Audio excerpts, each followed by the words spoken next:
Pelan ya, teman-teman. Lihat konstruksinya ya. Di sini ada doa, harapan dulu. Ada harapan atau cita. Ini takdirnya. Ini saya mungkin ke sini X, di sini Y. Ya, kemudian di sini ada doa untuk mempercepat. Di sini ada ujian. Di sini ada pengabulan jawaban. Kalau di ritual umroh atau haji, di sini ada sofa, di sana ada marwah ya. Baik. Nanti kita jelaskan. Sebetulnya ada banyak sekali hikmah dari ritual kita yang sekarang sayangnya menjadi ritual saja, walaupun pahala ada. Pahala itu diberikan pada keikhlasan dalam penunaian ibadah secara benar. Jadi kalau Anda sholatnya benar dari awal sampai akhir dan ikhlas, pahala diberikan. Tapi barokah, nilai-nilai kebaikan dari sholat yang kita dapatkan dalam hidup itu cenderung potensinya kurang bisa didapatkan kalau kita nggak paham hikmahnya. Oke? Seseorang kan, semua orang punya harapan ya, punya cita-cita. Terus dia berdoa kan? Ya Allah, yang sedang kuliah, saya pengen lulus IPK 4 misalnya. Ya kan? Ya Allah, saya pengen rumah tangga yang sakinah, mawadah, dan rahmah. Halo, kenapa sedih begini? Tenang ya. Nah, jadi intinya setiap orang punya cita-cita. Misalnya ini lulus ujian. Sifatnya wisuda, akhir didapatkan. Ada seorang mahasiswa pengen diwisuda dan lulus. Berarti kan harapan kan? Oke, saya mau tanya pada Anda. Mungkinkah diwisuda kalau dia tidak kuliah? Mungkinkah diwisuda kalau dia nggak ikut ujian? Mungkin. Tiba-tiba berdoa malam ini, besok wisuda. Mungkin.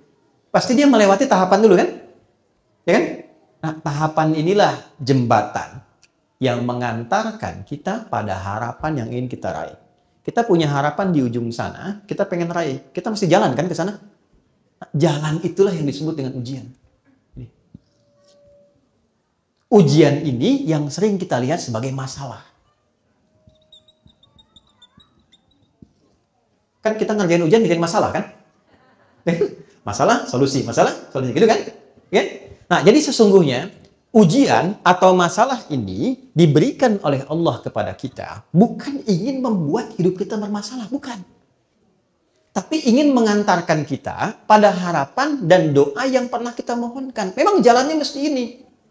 Makanya kenapa masalah kita beda-beda walaupun substansi rasanya sama? Karena apa yang kita alami itulah yang sesuai dengan yang mengantarkan pada apa yang kita inginkan. Doa kita apa? Masalahnya Allah turunkan supaya mempercepat pengabulan pada apa yang kita mohonkan.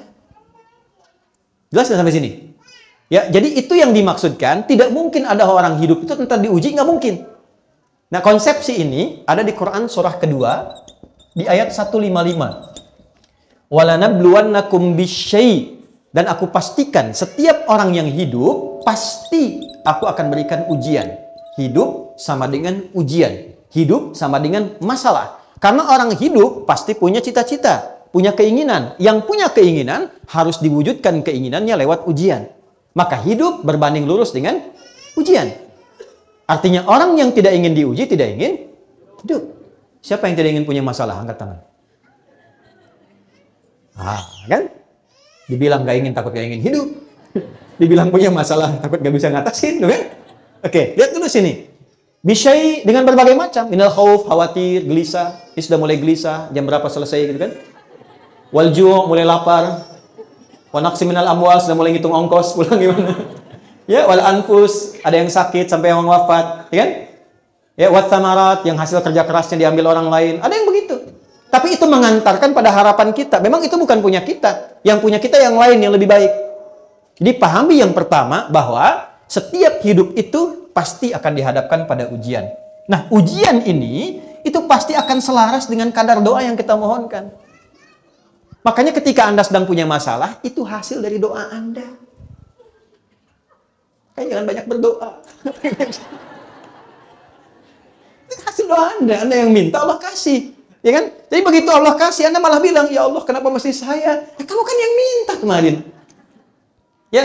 Nah, dari sini baru turun ayat, la yukallifullahu nafsan illa wus'aha. Allah nggak mungkin nguji Anda di luar batas kemampuan Anda. Ketika diberikan ujian pun yang kita mampu. Gitu. Yang sakit kan pernah minta ke surga. Yang cepat, yang mudah, nggak banyak masalah kan? Kasih. Sebut nama Allah, diisolasi supaya nggak ketemu orang-orang, nggak berbuat maksiat, telinganya bersih, lisannya bersih. Melihatnya seperti itu. Oke? Nah, kemudian nggak cukup sampai situ. Nih, katakan pada diri kita, nggak mungkin Allah nguji kalau saya nggak sanggup. Bahasa kitanya, saya bisa, saya sanggup. Dan nggak harus bikin status. Memang cuma saya sanggup ya, yang lain enggak. Terima kasih ya Allah. Yang senang aminkan ya. Tambah masalah itu. Ya? Oke, setelah itu, setelah paham bahwa apa yang saya hadapi adalah bagian dari takdir hasil dari doa saya, maka pindah ayat. Perhatikan kalimatnya. Quran surah ke-94. Alam nashrah laka wa wada'na an. Baik, di surat apa itu? Apa artinya insyirah? Pahami, insyirah itu proses melapangkan hati, hati yang lapang. Jadi kalau ingin mudah masalah diatasi, lapangkan dulu hatimu. Karena banyak masalah menjadi besar itu bukan karena besarnya masalah, karena sempitnya hati. Oke? Jadi banyak masalah jadi besar itu bukan karena masalahnya besar, karena hatinya terlalu sempit. Anak muda konsultasi kepada seorang syekh sepuh, maaf kalau lewat waktu sedikit. Ya. Syekhnya tahu banyak masalah dari runut wajahnya yang tidak biasa. Kata syekhnya begini, ikut saya saja. Dibawa kemudian garam segenggam ke pinggir danau. Dilempar setengahnya ke gelas. Diambil air, minum. Kata anak muda ini, asin. Minum saja. Begitu diminum, betul, asin dan dimuntahkan. Dibuang semua ke danau. Lalu sisa dari garam tadi, seluruhnya dibuang ke danau. Ambil lagi airnya. Minum. Segar, enak, nyaman. Kata syekhnya, ini spirit al-insyirah. Saya sampaikannya di hadapan presiden ketika beliau galau tuh. Alhamdulillah ada kebaikan dia. Ketika ini dilakukan, diminum, segar. Kata syekhnya kurang lebih demikian. Itulah keadaan hatimu. Kalau cawan hatimu engkau buat sempit segelas ini, maka masalah sekecil apapun akan terasa berat. Tapi kalau cawan hatimu engkau perlebar seperti danau ini, masalah sebesar apapun seperti garam ini akan terasa ringan dan mudah. Alam nashrah laka sadrak, bukankah aku sudah buat hatimu lebar dan luas? Kenapa engkau sempitkan? Wa wada'na anka wizrak alladhi anqadha dhahrak, sehingga dengan itu membuat tubuhmu seakan menanggung beban yang berat yang tidak semestinya ditanggung. Ya, ada masalah yang kecil saja, masalah di pikiran kok sampai nggak bisa jalan, sampai nggak mau makan. Allah tanya balik, kenapa engkau sempitkan hatimu yang sudah aku bikin lapang? Sehingga masalah kecil ini sampai membuat dirimu tidak bisa bergerak. Penuh. Seakan-akan dari kepala sampai ujung kaki masalah semua. Ya? Wa rafa'na laka dzikrak. Perhatikan baik-baik. Bukankah dulu engkau mengalami banyak masalah juga? Tuh ditanya balik tuh teman-teman. Anda usia berapa sekarang? 30, 40, 50, 60. Allah nanya balik. Sampai di sini tiba sekarang. Dari dulu kan kita punya banyak jutaan masalah. Dari mulai kita balik kan sudah punya masalah. Pernah dikejar ayam, induk ayam saat anaknya dilewatin, itu kan? Banyak. Sampai masalah besar kan?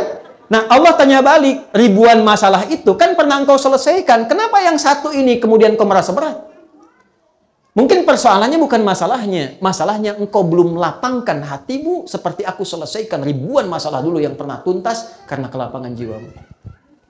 Terus kita tanya balik, ya Allah, cara melapangkan hati bagaimana? Ini yang mahal di Quran. Inna ma'al usri, fa inna ma'al usri. Masalahnya kita hanya lihat terjemah. Banyaknya orang lihat terjemah aja. Kita tuh saya nggak pengen ikutan gitu sih. Banyaknya orang lihat terjemah. Di balik kesulitan ada padahal spirit maknanya tidak seperti itu. Kurang lengkap. Yang ingin Allah katakan, perhatikan kalimatnya. Inna ma'al usri, seberat apapun masalahnya, selalu ada solusinya. Dalam bahasa singkatnya gini nih, pasti selesai. Pasti ada solusinya. Dan teman-teman, ini spirit ayatnya, ini katakan pada jiwa kita, dialogkan lisan dengan jiwa. Adi, ini pasti selesai. Bisa, nggak mungkin nggak selesai. Pasti ada solusinya. Katakan. Kita punya ayatnya, teman-teman. Di sini masyarakat Jepang itu yang praktekkan pada umumnya. Dulu tahun 95-96, itu ada acara di sini, Benteng Takeshi namanya. Seangkatan dengan Dragon Ball, kan? Tulisan Shusuke Watanabe yang kemarin baru meninggal itu. Ya? Itu Benteng Takeshi saat tanknya sudah mulai bergerak dan ingin menaklukkan benteng. Itu di sampingnya itu ada reporter yang mendampingi dan mengatakan gini, kamu pasti bisa, kok pasti bisa, kok pasti bisa. Tuh. Kita punya ayat, jadi yang praktikkan. Jadi ketika Anda punya masalah, satu, simpulkan, terima kasih ya Allah, kau titipkan pada saya untuk mempercepat pengabulan doaku, engkau tidak berikan pada yang lain. Terima kasih. Yang kedua, kamu pasti bisa. Pasti selesai. Inna ma'al usri, fa inna ma'al usri. Kalau sekali nggak cukup, katakan yang kedua, sampai hati merasa tenang. Kuncinya, bukan jawabannya datang dulu, bukan selesai dulu. Kuncinya hati tenang dulu. Jiwa yang tenang melahirkan keputusan yang cemerlang. Bikin status tuh. Oke, terakhir, faida faragta. Kalau hatinya sudah tenang, baru mitigasikan persoalannya. Masalahnya apa? Di rumah tangga bikin mitigasi.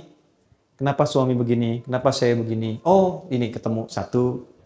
Dengan ketenangan hati. Setelah itu, jangan harapkan hasil. Karena kalau Anda mengharap hasil, Anda kecewa. Serahkan hasilnya kepada siapa? Allah. Wa ila rabbika farghab. Nah, itu kalau sudah terkumpul, kita akan selalu ridho pada setiap situasi yang Allah berikan dari perjalanan takdir kita. Terima kasih ya Allah Engkau kirimkan ini. Terima kasih ya Allah Engkau hadirkan ini. Alhamdulillah. Ya. Makan gak makan asal ridho Allah pada kita ya. Tidak harus selalu kumpul gitu ya. Kadang-kadang kan sendiri-sendirian. Gimana? Karena ada yang bikin tema. Ya. Baik, saya kira itu yang penting untuk saya sampaikan. Dan yang sebagai penutup, sebagai bonus, tolong cari lawannya yang positif untuk berlatih keridhaan. Itu rumus di Quran surat Asy-Syams. Jadi kalau ada yang A kurang bagus, cari yang B yang bagusnya. Misal, jujur lawannya apa? Jujur lawannya apa? Bohong. Rendah hati lawannya apa? Sombong. Baik, sombong diciptakan bukan ingin membuat Anda sombong, tapi supaya rendah hatinya muncul. Jadi kalau ada muncul tentang sesuatu yang terlihat sombong, berarti saya mesti rendah hati. Kenapa mesti Anda yang lihat? Marah lawannya apa? Sabar. Jadi kalau pulang dari sini, lihat suami marah, ibu langsung simpulkan, marah dititipkan pada suami saya. Bukan ingin menjadikan suami saya pemarah. Tapi ingin menitipkan supaya kesabaran saya meningkat, agar sanggup mengatasi persoalan rumah tangga lebih besar di masa yang akan datang.